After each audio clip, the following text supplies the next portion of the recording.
आश्चर्य कि हम में से अधिकांश आदमी कठिनाइयों में फंसे हुए, अभावों से ग्रस्त, आपत्तियों में रोते और खींचते हुए देखे जाते हैं। फिर कैसे आगे बढ़ेंगे जब आपत्तियां ही रास्ता रोके खड़ी हैं, अभाव ही पग पग को हैरान कर रहे हैं, तो आगे वाली बात कैसे बन सकती है?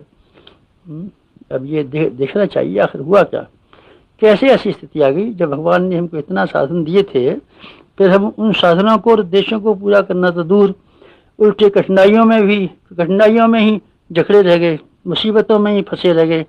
बात कैसे बनी? तो आइए हम लोग इस पर विचार करें। जब हम विचार करते हैं तो मालूम पड़ता है कि हमारे भीतर, हमारे चिंतन में और हमारे क्रियाकलाप में कहीं भूल पड़ जाती है।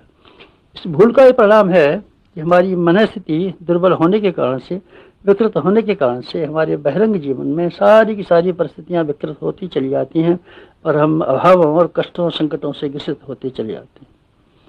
अगर हम अपने दृष्टिकोण को परिष्कृत कर सकें और अपनी गतिविधियों को सही कर सकें, तो वो सारी समस्याएं जो मनुष्य जाति को खाई जा रही हैं, जिनसे आदमी को हर वक्त बेचैन रहना पड़ता है, हर समय कष्ट में घिरा रहना पड़ता है, जिससे पार पाने के लिए हर किसी के सामने पल्ला पसारता है और नाक रगड़ता है, आप हमारी सहायता कीजिए, किसी की भी सहायता प्राप्त न करनी पड़े। अगर हम अपने दृष्टिकोण को बदल लें और अपने क्रियाकलाप में हेर फेर कर लें, तब अध्यात्म की शिक्षा यही है, अपने भीतर हम देखें, अपने आप को समझें, अपने आप को जानें, अपनी गलतियों के बारे में गौर करें और अपनी गतिविधियों को ठीक करने के लिए प्रयत्न करें। अगर हमने ऐसा प्रयत्न प्रारंभ कर दिया तो समझना चाहिए सच्चे अर्थों में हम अध्यात्मवादी हुए। देखते हैं कीचड़ जहाँ कहीं भी सड़ती है, वहाँ कीड़े पैदा हो जाते हैं, बदबू पैदा हो जाती है, रेंगने वाले कीड़े जहाँ तहाँ घूमना शुरू हो जाते हैं और दुर्गंध फैलना शुरू हो जाती है। इनमें से प्रत्येक विकृति को हम दूर करना चाहें तो हमारे लिए कठिन।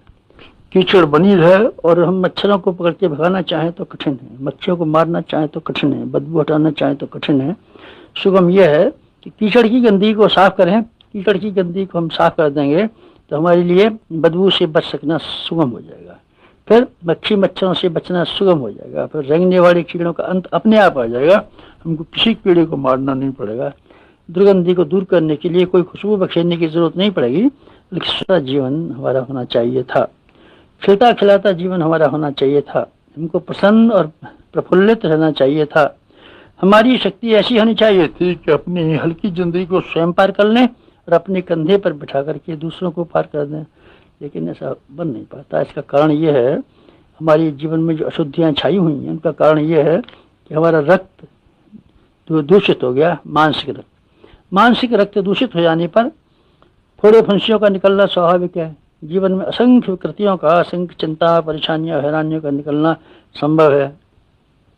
इनको दूर करने के लिए हमको ये करना पड़ेगा कि जहाँ से ये स्रोत हैं, इनके स्रोत बंद करने पड़ेंगे। जैसे शरीर की बीमारियों को ही लें, शरीर की मशीन ऐसी अच्छी तरीके से बनाई गई है कि इसको प्रकृति के नियमों के अनुरूप अगर ठीक तरीके से चलाया जाए तो न इसमें कमजोरी आने की कोई गुंजाइश है, न कोई बीमार पड़ने की गुंजाइश है। प्रकृति में हम दृष्टि डाल के देखते हैं तो सृष्टि का कोई प्राणी बीमार नहीं मालूम पड़ता। बुढ़ापा तो सबको आता है, मौत भी सबको आती है, मरना भी सबको पड़ता है, बूढ़ा भी होना पड़ता है, पर बीमारी नाम की कोई चीज़ किसी योनि में दिखाई नहीं पड़ती। कहीं किसी को रोता कराता बीमारी से नहीं पाया जाता। केवल एक ही अभागा प्राणी मनुष्य है जो बार बार हर दिन बीमार पड़ा रहता है। इसका कारण क्या है?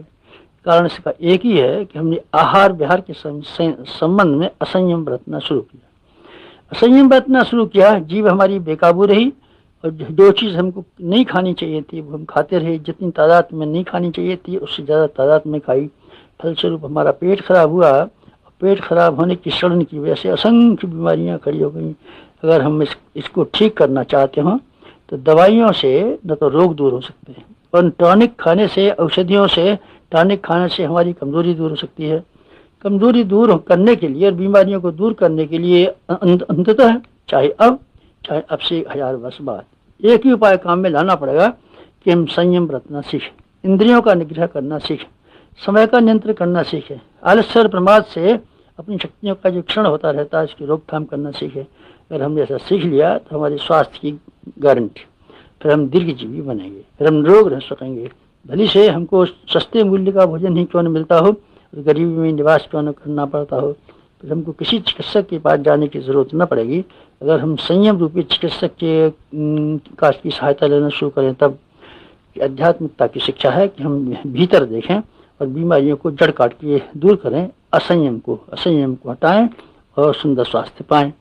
अपने मस्तिष्क की ओर हम देखते हैं तो मालूम पड़ता है इतना बढ़िया मशीन, इतना सुंदर कंप्यूटर कदाचित ही दुनिया में कहीं पाया जाता हो जितना कि मानवीय मस्तिष्क में स्वर्ग के सारे तत्व भरे पड़े। दृष्टिकोण आदमी का अच्छा हो तो हर जगह सौंदर्य, हर जगह प्रसन्नता, हर जगह सद्गुण, हर जगह सहयोग बिखरता हुआ दिखाई पड़ेगा।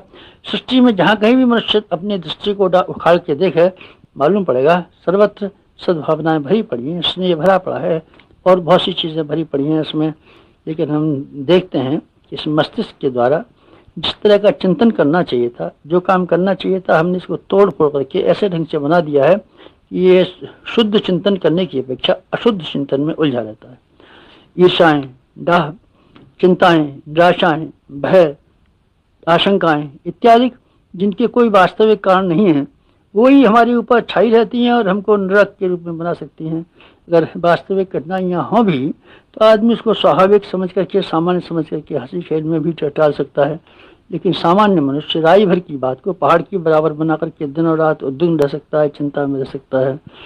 हमारा मस्तिष्क ठीक रखा जा सके तो हम इसी मस्तिष्क के द्वारा भौतिक और आध्यात्मिक उन्नति के लिए न जाने कितने द्वार खड़े कर सकते हैं। कम से कम इतना तो कर ही सकते हैं कि जो हमको चारों ओर भय और निराशा दिखाई पड़ती हैं, आशंकाएं दिखाई पड़ती हैं, उनसे तो हम दूर बच ही सकते हैं। दरिद्रता पैसे की कमी का नाम नहीं है, मनुष्य की आंतरिक कृपणता का नाम दरिद्रता है। रंगीन चश्मा हमने पहन रखा है तो हम रंगीन चश्मे से देखते हैं तो हर जगह अपने रंग की दिखाई पड़ती है। पीलिया के मरीज को हर चीज़ पीली दिखाई पड़ती है। ठीक इसी तरीके से हमारा जब विकृत दृष्टिकोण होता है तो हर जगह हमको नरक दिखाई पड़ता है, देश दिखाई पड़ता है, दुश्मन दिखाई पड़ते हैं, आशंकाएं दिखाई पड़ती हैं, भय दिखाई पड़ते हैं। झाड़ी में से भूत निकलने वाली बात सब लोगों ने सुनी होगी, रस्सी में से सांप का भय मालूम होने वाली बात सुनी होगी। ये आशंकाएं केवल हमारे विकृत मस्तिष्क के चिन्ह। हमारा विकृत मस्तिष्क अगर ठीक न होगा तो दिक्कत पड़ेगी। इसीलिए हमको मानसिक उद्योगों को दूर करने के लिए जहाँ मन की इच्छानुकूल परिस्थितियाँ होने वाली बात है, उससे भी ज़्यादा महत्वपूर्ण बात यह है कि हम अपने मस्तिष्क को चिंतन करने के तरीके को सुधार लें। चिंतन करने का तरीका अगर हमारा सुधारा जा सकता हो तो सामान्य परिस्थितियों में भी हंसी खुशी की हम जिंदगी काट सकते हैं। संत इमर्सन कहते थे, हमें नरक में भेज दीजिए, हम वहीं अपने लिए स्वर्ग बना लेंगे। बात सही है। शालीनता का दृष्टिकोण रखने वाले, ऊंचा दृष्टिकोण रखने वाले, वास्तविकता को समझने वाले इस दुनिया में हर समय हंसते और हंसाते हुए पाए जा सकते हैं।